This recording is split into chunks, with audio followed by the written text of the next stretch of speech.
দেখা আল্লাহকে বিশ্বাস করলাম। আপনি বলেছেন কবরে আযাব আছে, কোনদিন দেখে না, বিশ্বাস করলাম। আপনি বলেছেন দুটাতে ফেরেশতা আছে, কোনদিন দেখে না, বিশ্বাস করলাম। আপনি বলেছেন জান্নাত আছে জাহান্নাম আছে, কোনদিন দেখি না, বিশ্বাস করলাম। আপনি নবীর কথা এতগুলো অদেখা বড় বড় জিনিসকে বিশ্বাস করলাম, আপনাকে নবী হিসাবে মেনে নিলাম। কিন্তু আমাদের উপর যে জুলুম এবং নির্যাতন শুরু হয়েছে, রাসূলুল্লাহ, এই মক্কায় তো আর থাকার কোনো পরিবেশ আর নাই, আমরা তো আর থাকতে পারছি না। ওদের আক্রমণ থেকে বাঁচার জন্য ঘরে যাই, সেখানে থাকা নিরাপদ নয়, ওরা ঘরে ঢুকে মারে।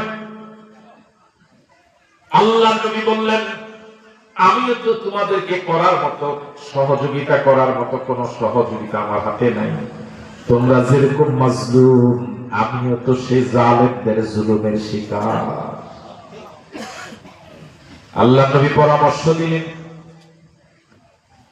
যদি মক্কার জীবনটা তোমাদের জন্য অনিরাপদ মনে করো, তাহলে পৃথিবীতে একটা দেশ আছে যার নাম আবিসিনিয়া।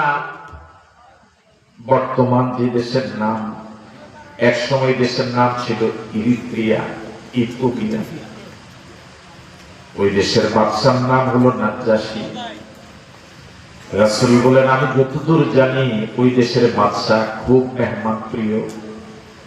তার দেশে যদি কেউ গিয়ে আশ্রয় নেয়, মেহমান হয়, সে তাদেরকে রাজকীয় মেহমানের মর্যাদা দেয়। কোনদিন সে মেহমানের সাথে দুর্ব্যবহার করে না।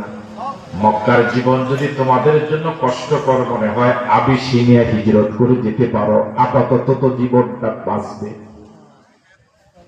আল্লাহ নবীর পরামর্শের আলোকে সর্বপ্রথম 15 জনের একটা দল মক্কা ছেড়ে আবিসিনিয়া গেলেন। এই 15 জনের ভিতরে 11 জন পুরুষ সাহাবী আর 4 জন হলেন মহিলা সাহাবী। যে সকল মা এবং বোনেরা বাড়িতে বসে আলোচনা শুনছেন, সকল মা এবং বোনদেরকে বলি, ঈমান রক্ষা করার জন্য, জাহান্নাম থেকে বাঁচার জন্য, জান্নাতি হওয়ার জন্য সর্বপ্রথম যারা ঘর ছাড়লেন, বাড়ি ছাড়লেন, জায়গা জমিন আপনজন সব ছেড়ে, নিজের জন্মভূমি ছেড়ে, ঘর বাড়ি সব ছেড়ে অনেক দূর আবিসিনিয়া গিয়েছিলেন, তাদের ভিতরে 4 জন ছিলেন নারী।